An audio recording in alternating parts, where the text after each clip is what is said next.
I want to start with a specific feeling. I think everyone has felt it, probably at, 3 in the morning. Oh, I know this feeling. It's that sudden, vertigo-inducing realization of just how small you are. Right. You're lying in bed, the house is quiet, and your brain just decides to zoom out. Mm-hmm. You leave the room, the city, the continent, the planet, and suddenly you are just this speck of dust on a wet rock circling a nuclear fireball in the middle of a boundless void. The cosmic shudder. Is that a technical term? It absolutely should be. But yeah, that feeling, that's really the perfect entry point for what we are doing today. Right. Usually when we feel that sort of insignificance, we panic and, go back to sleep. Or check our phones. Yeah. Something to ground us. Exactly. Today, we're going to lean into it. We're going to look at the ultimate context. We are diving into Threshold 1, Yes. beginning of everything. But I want to be really clear about the mission here. I've read through the source material,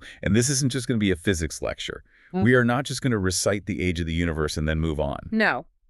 If we just gave you the numbers, 13.8 billion years, 4% visible matter, and so on, that's just data. It's a fact sheet. It's a fact sheet. It's not a story. The deep dive today is actually 2 stories running in parallel. Okay. Story A is the history of the universe itself, the Big Bang. And story B is the detective novel. That's it, exactly. Because we weren't there.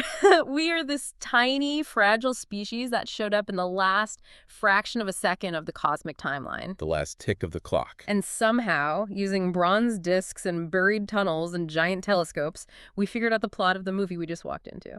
That is the part that just gets me every time. We are the latecomers who figured out the entire prequel. Yeah. But before we get to the particle smashers, we have to define the framework. The sources keep using this term, big history. And to be honest, it sounds a bit like a marketing buzzword, like supersize history.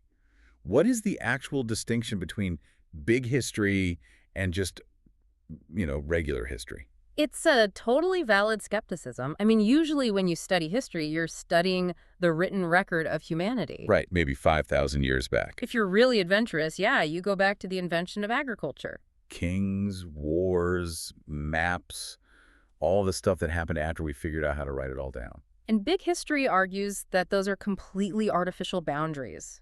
It says you cannot understand the Industrial Revolution without understanding the geology that laid down the coal beds 300 million years ago. Okay, that makes sense. And you can't understand the coal without understanding the stars that forged the carbon atoms in the first place. So it's removing the silos between disciplines. It is a grand attempt to unify knowledge. In school, you walk into one room for biology, another for physics, another for history. And they never talk to each other. They never talk.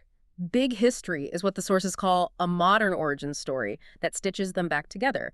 It treats the Big Bang, the formation of stars, and, the election of a president as part of the exact same causal chain. And central to this chain is a concept I saw popping up over and over again in the notes. The Goldilocks conditions. This seems to be the mechanism for the whole thing. It's the engine. Now, Goldilocks implies, not too hot, not too cold, which is simple enough. But looking at the physics of it, it's actually a rebellion, isn't it? It's a rebellion against entropy. Yes, this is absolutely crucial. Okay, so break that down. Entropy. The second law of thermodynamics, it basically tells us that the universe naturally and always tends toward disorder. It wants to be boring. It really wants to be boring and wants to move from structure to randomness. Energy spreads out, things break down. Your coffee gets cold. It doesn't spontaneously decide to get hot again. Precisely. The universe is lazy. It wants to be a lukewarm, featureless soup. That's its natural state. But Goldilocks conditions are these rare, fragile little pockets where things line up just right to defy that trend for a little while. For a moment. Gravity pulls dust together with just the right force. Temperatures stabilize at just the right point. And suddenly, against all odds, you get complexity. You get a star, you get a molecule, you get a human. So we are. Yeah. We're the statistical anomalies. We are the freaks of nature. The universe is overwhelmingly empty, freezing void. Complexity is the exception to the rule.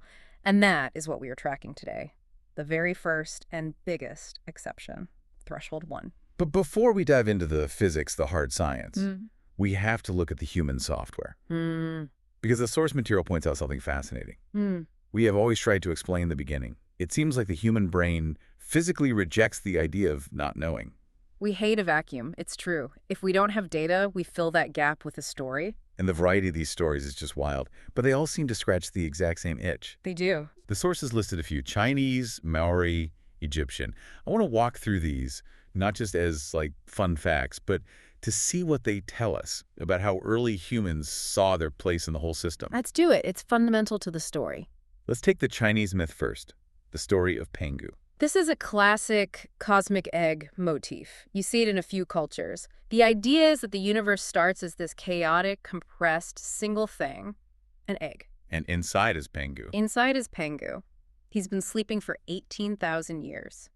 He wakes up, he stretches, and that very act creates the first separation. He splits the yin and the yang. The high and the low, the sky and the earth. Sky and earth. But the part that always strikes me is what happens when he finally dies. It's incredibly visceral. It's a body horror movie. It really is. His skull becomes the dome of the sky. His blood becomes the rivers and oceans. His breath becomes the wind. And his lice, the fleas on his body, become human beings. It's so humbling.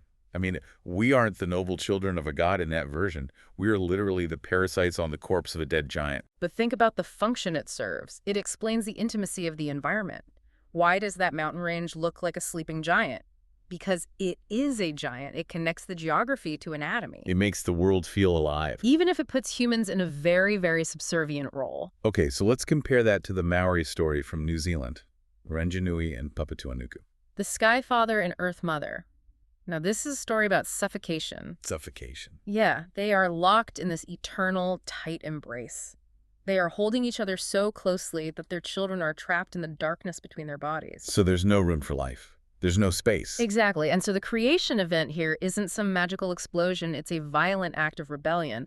The children have to physically pry their parents apart. Wow. They have to push the sky up and the earth down just so they can breathe and see the light. It paints existence as a struggle from the very beginning. Yes. Space itself only exists because we fought for it. Yes. And then you have the Egyptian myth, which has a different flavor again. The god Amen, or sometimes Adam, depending on text. Right. He rises from the dark, chaotic waters of Nun, the primeval ocean. And the key thing is, he is completely alone. This one felt surprisingly emotional to me when I was reading it. It is. It's a story of loneliness.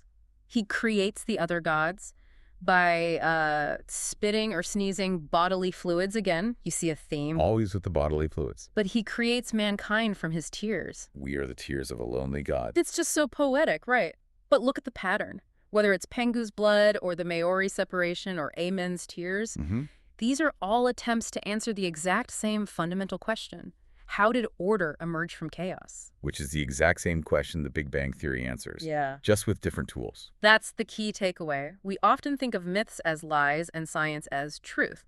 But in the big history framework, you look at myths as early drafts. The best hypothesis available with the data they had. Precisely. They relied on intuition and observation of the world around them. Big history relies on evidence gathered by instruments. And evidence is a cruel mistress because it forces you, eventually, to change your mind. Provisional. That's the word the sources use. The Big Bang is a provisional truth. If we find better data tomorrow, we rewrite the story. But the myth of Pengu never changes. It's static. Science is dynamic. That's the core difference. So let's look at that moment, that transition. When did we start switching from just intuition to actual observation? When did we stop telling stories around the fire and start, measuring the mechanics of the sky? Well, it starts with survival. It's not as romantic as we think. What do you mean? We tend to imagine early astronomers as these, lone philosophers gazing at the moon and pondering existence. Sure. No. If you didn't know when the seasons were turning, your crops died and your children starved. So the sky was a tool. The sky was the only calendar you had. It was a clock and a GPS all in one. You're talking about the Egyptians watching for the star Sirius. Exactly. When Sirius appeared on the horizon just before sunrise, that meant the Nile was about to flood. That wasn't religion, that was agriculture. It's data analytics. It's a Bronze Age data analytics. They needed to know when to plant and when to prepare the dikes and canals. Their lives depended on it. But the sources highlight one specific artifact that just completely blew my mind about how sophisticated this got and how early. I think I know what you're talking about. The Nebra sky disk. Ah, yes! The Nipper disk. This is one of my favorite objects in all of archaeology. It is just stunning. We really need to paint a picture for the listener. Because when you hear Bronze Age artifact, you think of, I don't know, a rusty spear tip or a clay pot. This does not look like that. No. It looks like a piece of modern art. It was found in Germany. It's dated to about 1600 BCE. So 3,600 years ago. 3,600 years old. It's a bronze plate, maybe a foot across, and it has this beautiful blue-green patina from the oxidized copper. And inlaid into that bronze are these brilliant gold symbols. A sun or maybe a full moon, a crescent moon. And a cluster of stars that most people think represents the Pleiades. And the backstory of its discovery is just as amazing. It wasn't found in some careful archaeological dig. Not even close. It has a whole drama attached to it. 2 illegal treasure hunters found it with metal detectors in a forest. Of course. They tried to sell it on the black market for 1,000,000 marks. It went through the hands of fences and dealers until the police finally set up a sting operation in a hotel bar in Switzerland to recover it. It sounds like a script for an Indiana Jones movie. Absolutely. But once the real scientists finally got their hands on it, they realized the looters had absolutely no idea what they were holding. They just thought it was a pretty shield. They thought it was just a cool shield or a religious icon. But when astronomers started to analyze the gold arcs on the sides of the disk, the math just leaped out at them. The angle. The angle. The 2 gold arcs on the edges, they each span exactly 82 degrees along the rim. And why is 82 degrees so significant? Because if you stand on the Mittelberg Hill in Nebra, Germany, where the disk was buried, The exact spot. 0.82 degrees is the precise angular difference between where the sun sets on the summer solstice and where it sets on the winter solstice. Wait a second. So this wasn't just a picture of the sky. It was a functional measurement tool. It was a portable observatory. It was a scientific instrument. Someone 3,600 years ago had observed the solar year so precisely that they could encode that geometry into gold and bronze. And what would they use it for? You could hold this disk up to the horizon and know exactly where you were in the yearly cycle. You'd know when to plant, when to harvest. It was a farmer's almanac made of metal. That implies a level of scientific observation that I think we usually don't credit cavemen with. Exactly. We think of them as primitive. They weren't primitive. They just didn't have iPads. Their brains were just as big as ours. Their observation skills were probably better. Oh, way better. They didn't have light pollution. The sky must have been incredible. There's another detail on the disk that points to a different kind of sophistication, though. Not just astronomical. You mean the sunboat? Yeah, at the bottom there's another arc, but it has these little hash marks like oars. It looks like a boat. Which connects back to mythology, the idea that the sun travels by boat across the underworld at night. So you see science and belief systems living together on the same object. But the source material also mentioned the materials of the disk. And this is where the whole big history connection really clicked for me. This is the globalization aspect. It's fascinating. Scientists did chemical analysis, isotope analysis on the metals. The copper came from the Austrian Alps. The gold came from the Carpathian Mountains over in Transylvania, modern-day Romania. Yep. And the tin. You need tin to make bronze. It's the key ingredient. The tin came from Cornwall. All the way from England. So let's just process that. In 1600 BCE, you have raw materials moving from England, Austria, and Romania, meeting in a forest in Germany to be crafted by a master smith into an astronomical computer. It completely destroys the idea of the isolated ancient village. There was a network, there was a complex economy, and most importantly, there was a shared desire to understand the cosmos. They were trading the very materials necessary to map the stars. It's incredible. So we have the observation, we have the desire, but for the longest time, I mean literally thousands of years, we were stuck in a kind of mental trap. The geocentric trap. Which is the trap of common sense. It is. I mean, it makes perfect sense, right? If I go outside right now and stand in the parking lot, the earth feels rock solid. It's not moving. I don't feel it moving. And I can watch the sun go up and the sun go down. My own eyes tell me that I am the center of the universe. And that is why science is so hard. You have to learn to actively distrust your own senses. And the Greeks, as brilliant as they were, they fell for this hook, line, and sinker. Well, mostly. We have to give a huge shout out to Eratosthenes. He managed to figure out the geometry of the earth even if he didn't quite get his position right. Eratosthenes is a legend. We're talking 3rd century BCE. He's the guy who measured the size of the earth using nothing but a stick and a shadow. Walk us through that experiment, because I've heard it mentioned 1,000 times, But the elegant simplicity of it is just brilliant. It's genius. So he hears a rumor, a piece of traveler's information. Okay. He hears that in the city of Syene, which is modern-day Aswan in southern Egypt, on the longest day of the year, the summer solstice, at high noon, the sun is directly overhead. It shines straight down to the bottom of a deep well. There's no shadow. So the angle of the sun is 0 degrees, straight down. Right. But he is in Alexandria, much further north, and he knows that on that exact same day, at the exact same time, a vertical stick in Alexandria does cast a shadow. So the Earth must be curved. It has to be. If it were flat, the sun's rays, which are parallel, would hit at the same angle everywhere. No shadows anywhere. Exactly. So he measures the angle of the shadow in Alexandria. It's about 7.2 degrees. Okay. And then comes the leap of genius. 7.2 degrees is 150th of a full circle. Right, of 360 degrees. So he realizes if the angle is 150th of a circle, then the physical distance between the two cities must be 150th of the Earth's entire circumference. So all he had to do was find out the distance to Syene and multiply by 50. That's it. He hired a surveyor to piece it out. He did the math, and his final calculation was about 40,000 kilometers when you convert it to modern units. And the actual circumference is 40,075 kilometers. That is terrifyingly accurate. He's off by less than 1%. With a stick in a well, 2,200 years ago. So the Greeks knew the Earth was a sphere. They knew how big it was. But they still could not let go of the idea that it was the center of everything. That was the emotional block. And Aristotle, and later Ptolemy, they cemented it into doctrine. They built this beautiful, intricate model where the Earth is in the middle, and these perfect crystal spheres carrying the planets and the sun rotate around us. It was elegant, it was comforting, and it was completely wrong. Utterly wrong. But the math didn't even work. Ah. That's the part that gets me. If you watch Mars, it didn't just go in a nice, neat circle. It did these weird loop-de-loops in the sky. Retrograde motion. It's bizarre. You watch Mars move across the sky night after night, then it seems to stop, go backward for a few weeks, and then go forward again. Which is impossible if Mars is just orbiting the Earth in a simple circle. So Ptolemy invented a patch, a mathematical fix. He created epicycles. Epicycles. He said, okay, Mars goes in a big circle around Earth, but while it's doing that, it's also doing a little mini circle on the rim of the big circle. It sounds like a teacup ride at Disney World. It is. It's a total hack. It's like putting duct tape on a leaking pipe. It's just spaghetti code. But it worked just enough to predict where the planets would be. Just enough.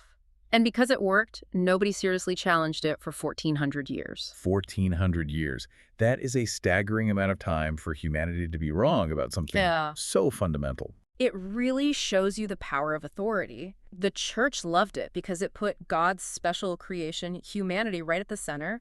The scholars loved it because the great Aristotle said it was true. It took a true outsider to break it. It did. Nicholas Copernicus. Copernicus. And he wasn't a rebel in, like, the leather jacket sense. He was a quiet church canon, a doctor, a diplomat, but he was obsessed with the math. He wasn't a professional astronomer. Not at all. He just looked at Ptolemy's epicycles and all the fixes on top of the fixes and thought, nature is not this messy. God would not build such a clumsy machine. We wanted elegance. He wanted simplicity. And he realized that if you just do one simple thing, swap the Earth and the sun, put the sun in the middle, all that retrograde motion solves itself instantly. Ow. Mars isn't actually moving backward. We are just on an inside track in a faster orbit. We are lapping Mars.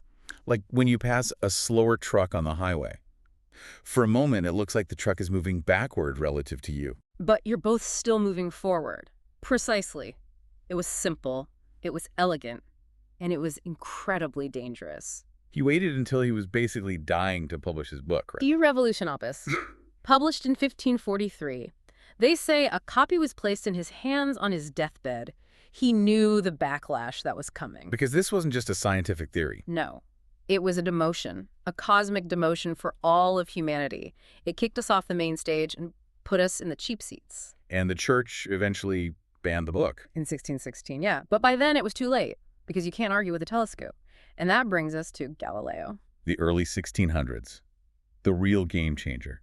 Galileo hears about this new Dutch invention, the spyglass, and he builds his own, much better version, and he points it at the sky. And specifically, he points it at Jupiter, and this is the moment the entire geocentric model just dies. What did he see? He saw 4 tiny little points of light near Jupiter. At first, he thought they were stars, but he looked again the next night, and they had moved. And night after night, they danced. They moved around Jupiter. The moons of Jupiter. The Medicean stars, he called them. And if those moons were orbiting Jupiter, then not everything in the universe orbits the Earth. The smoking gun. It was the smoking gun. Aristotle was wrong. Ptolemy was wrong. The beautiful crystal spheres were shattered. It's hard for us to grasp how radical that was. I mean, it's like discovering today that the sky is actually a giant hologram. Yeah. It just breaks your entire reality. It opened the door to the modern universe. But here's the catch. Okay. We had figured out the arrangement of the solar system. We knew the Earth orbited the sun. But we still had no idea where any of it came from. We had no concept of a beginning in the scientific sense. Newton, for example, he thought the universe was just there. Yeah. It had always been there. Static, eternal, unchanging, like a giant perfect clock. To get from that to the Big Bang, we needed to crack two completely different codes. We needed to look way bigger out to the distant galaxies and way, way smaller. Down to the atom. Down to the atom. All right, let's go small first.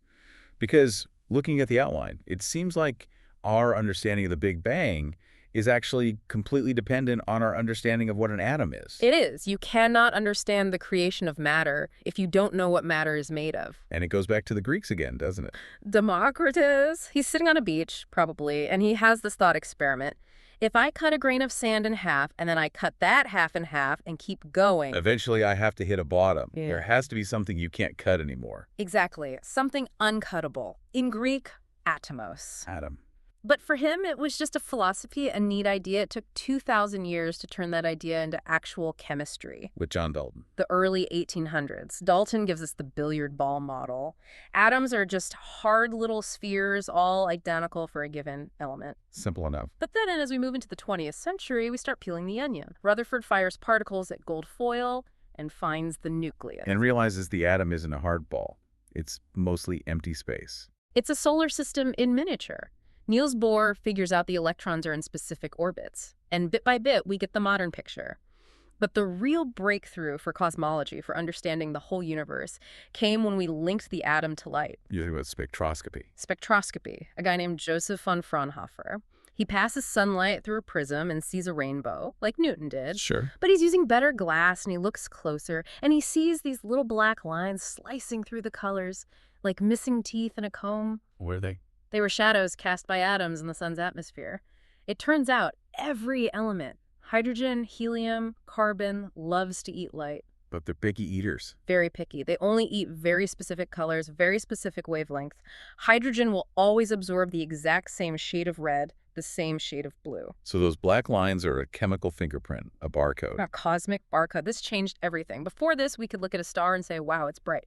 Now we could look at a star a million light years away and say, it's made of 74% hydrogen and 24% helium. We could do chemistry on the stars without ever leaving the ground. We could touch the stars. And this tool spectroscopy is the smoking gun that eventually proved the Big Bang. But we are getting a little ahead of ourselves. Right. Because before we could prove the universe was expanding, we had to realize how ridiculously big it actually was. The great debate. 1920. It sounds so recent, but in 1920, the scientific consensus was that the Milky Way was it. Our galaxy was the entire universe. And all those other little spiral shapes they saw in the big telescopes. Just gas clouds, nebulae, just some dusty patches inside our own galaxy. That was the thinking. And then along came Henrietta Leavitt. The unsung hero of this story. She was a computer at Harvard Observatory. And back then, a computer was a person. Usually a woman doing all the tedious mathematical calculations the male astronomers didn't want to do. And she was studying a specific type of star called a Cepheid variable. Blinking stars. Stars that pulse. They get brighter than dimmer on a very regular cycle. And she found this incredible relationship. The speed of the pulse told you the true brightness of the star. Why does that matter so much? Because distance is the hardest thing to measure in space. But if you know how bright a light bulb is supposed to be, say 100 watts, and it looks really dim to your eye, you can calculate exactly how far away it is. She gave us a tape measure for the universe. A standard candle. A cosmic yardstick. It was a monumental discovery. And Edwin Hubble picked up that tape measure. He took the biggest telescope in the world at the time, the Hooker telescope on Mount Wilson in California, and he aimed it at the Andromeda Nebula, the biggest, fuzziest patch in the sky. And he looked for one of these blinking stars. He hunted for a Cepheid variable inside it, and he found one. He He measured its pulse. He did Henrietta Leivett's math. Yeah. And the number that came out was impossible. It was something like 900,000 light years away. It couldn't be inside the Milky Way, which is only 100,000 light years across. It was a whole other galaxy. A whole other island universe, as they called them. Hubble basically broke the sky open. He didn't just double the size of the universe. He multiplied the size of the known universe by, well, potentially infinity. Suddenly, we weren't the only galaxy. We were one of billions. But he didn't stop there. And this is where the entire story pivots from just mapping the universe to understanding its origin. Right. Now that he knew they were galaxies, he and his colleague Vesto Slipher started looking at the light from them. And he used that barcode tool we talked about. Spectroscopy. And he noticed something weird about the barcode. For almost every galaxy he looked at, the barcode was shifted. Red shifted. All the lines were moved toward the red end of the spectrum. Okay, break that down for us. We hear red shift all the time in sci-fi, but what is physically happening to the light? It's the Doppler effect. You know when an ambulance drives by you? The siren sounds high-pitched as it comes toward you and then low-pitched as it goes away. Neat. Ooh. The sound waves get squished together when they're coming at you, making a higher frequency, and they get stretched out when they're moving away, making a lower frequency. And light is a wave. Light is a wave, so it does the exact same thing. If a star or galaxy is moving away from you, the light waves it emits get stretched out. They get longer, and longer visible light waves look red to our eyes. So redshift means moving away from us. Exactly. Yeah. And Hubble saw that almost every galaxy was redshifted. But here's the kicker. He found a pattern. What was it? The farther away a galaxy was, the bigger its redshift was, the faster it was moving away from us. Which can only imply one thing. The universe is exploding, it is expanding in all directions. And if you hit rewind on an explosion, You get a single point. the primeval atom. Georges Lemaitre, a Belgian priest and a brilliant physicist. He looked at Hubble's data and he made the logical leap. He said, if it's getting bigger today, then yesterday it was smaller. 1 billion years ago it was tiny, and 13.8 billion years ago, it was all in one spot. It's so funny to me that the name that we all use for this, the Big Bang, was actually meant as an insult. Oh yeah, by Fred Hoyle. He was the biggest proponent of the rival theory, the steady state theory. Which was what? He thought the universe was eternal and unchanging. As it expanded, new matter just magically appeared in the gaps to keep the density the same. So he's on a BBC radio show. And he's trying to make Lemaitre's theory sound ridiculous. He says, oh, so you believe everything was created in some Big Bang. He meant it to sound like a silly cartoon explosion. And the name stuck. The name stuck. And the evidence, especially the discovery of the cosmic microwave background, eventually just crushed the steady state theory. Okay, so we have the theory. We have the evidence of expansion. Now I want to get into the nitty-gritty. I want to walk through the timeline of that first threshold. Yeah. Because the source material breaks this down into fractions of a second that are genuinely hard to even wrap your head around. It is the most action-packed second in the history of everything. So let's start at time zero, the Big Bang itself. What actually happens? Well, time zero. We can't actually describe time zero. It's what physicists call a singularity. It's the moment that space, time, and energy appear out of. Well, we don't know. Before this, there is no before. The concept is meaningless. Asking what came before the Big Bang is like asking what is north of the North Pole. The concept of north just doesn't exist at that point. Which is a concept that just breaks the human brain. It does. Our brains are built for cause and effect, and this is an effect without a known cause. So the clock starts, and the very first era is the Planck era. This is the first 10 to the power of negative 43 seconds. That's a decimal point. 42 zeros and then a 1. It's an unbelievably small sliver of time. And what happens in that sliver? We don't know, honestly. Our physics breaks down completely. The universe is so hot and so dense that gravity, electromagnetism, and the strong and weak nuclear forces are all mashed together into one single superforce. We don't have the math to describe it yet. It's the Here Be Dragons section on the map of physics. It truly is. But then, just after that, something absolutely crazy happens. Inflation. Right. The universe expands. But not like an explosion you'd see in a movie. It expands faster than the speed of light. Hold on. I thought nothing could go faster than light. That's like physics 101. And that's true. Nothing in space can travel faster than light, but space itself can expand as fast as it wants. It's the fabric of reality that's stretching. So in a tiny fraction of a second. The universe goes from being smaller than an atom to about the size of a grapefruit. That still sounds pretty small. A grapefruit. But compare that to the size of an atom. That is a magnification factor of trillions upon trillions. What this does is it takes all the tiny quantum jitters and inconsistencies and stretches them out, smoothing the energy of the universe into this incredibly uniform state. And when this inflation finally stops, we get the soup. The quark gluon plasma. The universe is now a seething hot mess. We're talking trillions of degrees. It's way too hot for protons or neutrons, let alone atoms, to form. It's just the raw building blocks, quarks and gluons crashing into each other at nearly the speed of light. And this leads to the great cosmic battle, the matter versus antimatter war. This is the most high-stakes coin toss in all of history. Energy, thanks to Einstein's EMC squared, can create particles. Right. But there's catch. When you turn energy into matter, you have to create matter and its opposite, antimatter, in equal pairs. And when matter and antimatter touch, They annihilate each other. Poof, they turn back into pure energy. So in the very early universe, particles are constantly popping into existence and then instantly destroying each other. It's a perfect, furious stalemate. So if it had stayed a perfect 50-50 balance, what would have happened to the universe? Total annihilation. As the universe cooled, every particle would have found an antiparticle partner and it would all have turned back into light. The universe today would just be an empty, expanding sea of photons. No stars, no planets, no us. Nothing. So how did we survive? How did matter win? Because of a flaw. A tiny, lucky imperfection in the laws of physics.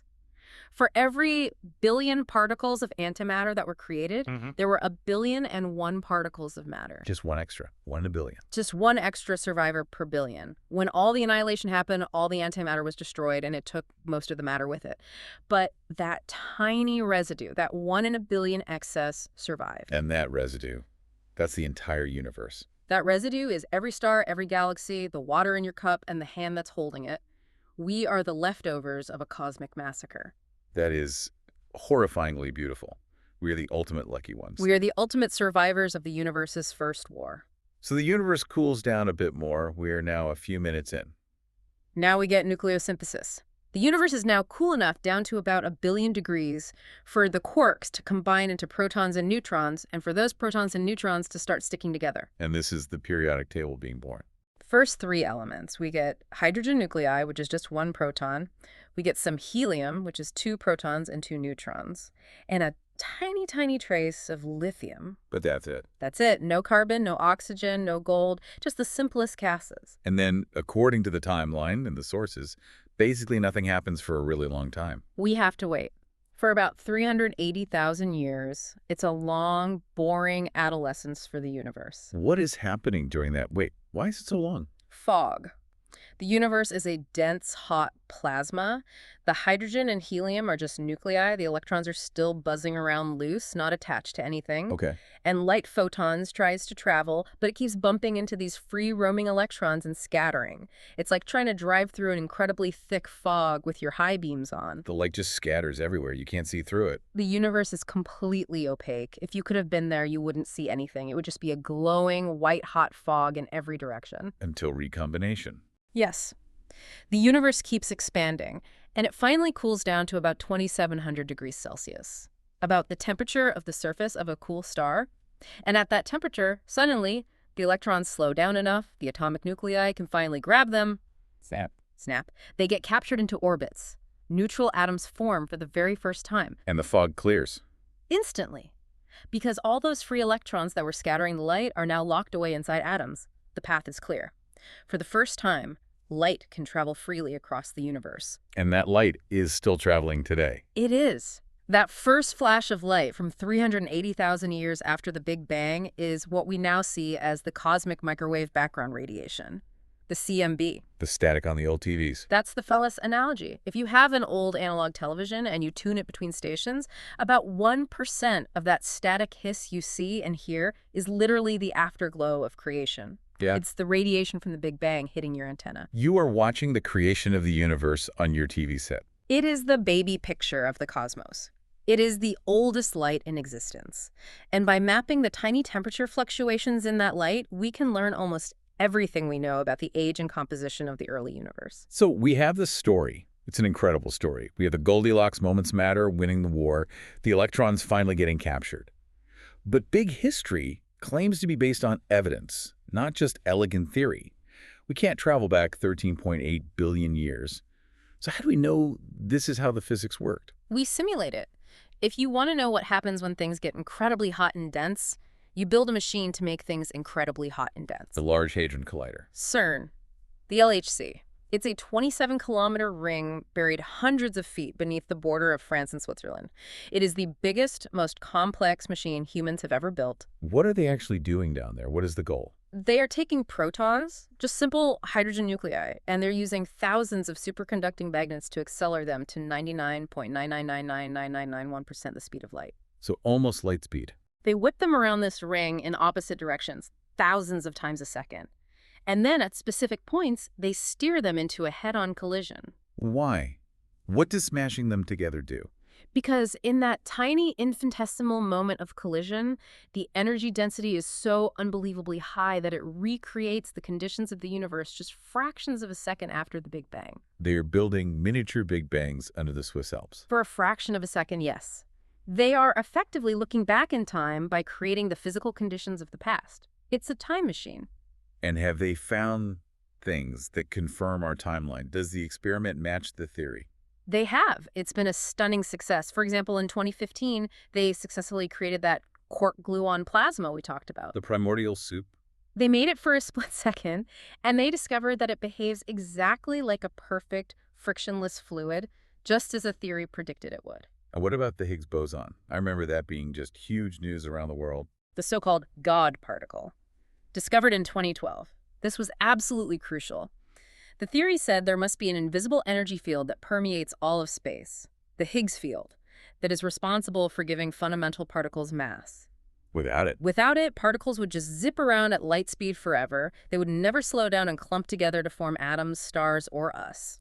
So without the Higgs field, there is no us. Precisely. But for 50 years, we had never actually seen it. Finding the Higgs boson, which is the particle associated with that field, was the proof that the field exists. It was the final missing puzzle piece of the standard model of particle physics. And they're still finding things, right? The sources mentioned pentaquarks in 2014. New forms of matter. Exotic particles made of 5 quarks instead of the usual 2 or 3.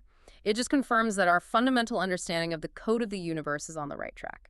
It's just amazing to think about the convergence here. You have the telescopes looking at the biggest things, looking back in time by looking incredibly far away. And you have the colliders looking at the smallest things, looking back in time by smashing them together at incredible energies. The meeting of the macro and the micro. And they tell the exact same story. That's how we know we're on to something. So let's try to unpack what this all means. We started this deep dive with the globe in a classroom. We've gone through myths of giant eggs and lonely gods, through bronze discs and epicycles, all the way to particle accelerators. It's been quite a journey. It has. But I want to push on the so what factor. Why does this matter to you listening right now? Why should you care about quark-gluon plasma or the redshift of distant galaxies? I think it matters because it fundamentally changes your identity. It reframes what you are. When you look at something like the Nebra sky disk, you realize that humans have always felt connected to the cosmos. We aren't separate from it. We aren't just observers on a rock. And chemically. Physically. Chemically, you are the Big Bang, the hydrogen in the water that makes up 60% of your body. Every single one of those atoms was forged in the first 3 minutes of the universe. It is 13.8 billion years old. So you're walking ancient history. Every time you drink a glass of water, you are drinking the Big Bang. And the heavier stuff in our bodies, the carbon and oxygen. That was forged in stars much, much later, which I'm sure we'll get to in future thresholds.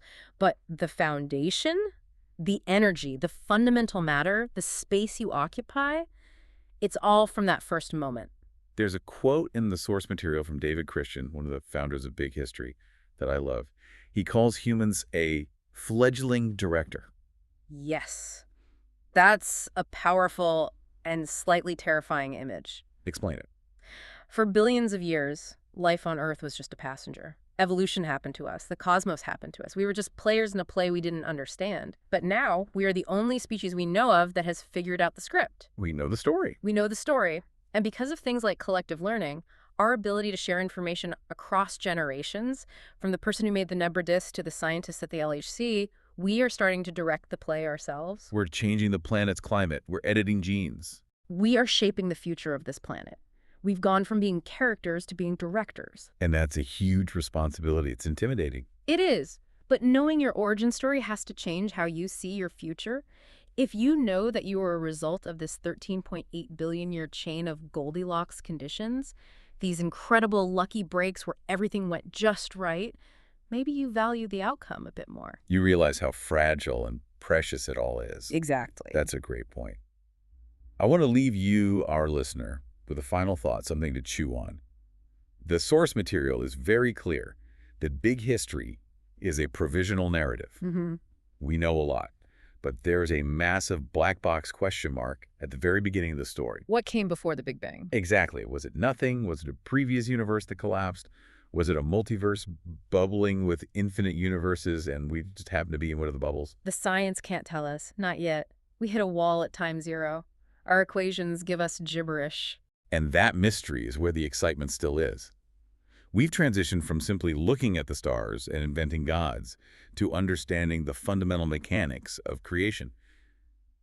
But the story isn't finished. It never is. We are still writing it. The detective story continues. That's Threshold 1, the Big Bang. Next time, we'll look at what happens when all that hydrogen and helium that was created finally decides to light up. The birth of the stars. Thanks for listening to this deep dive. Keep looking up.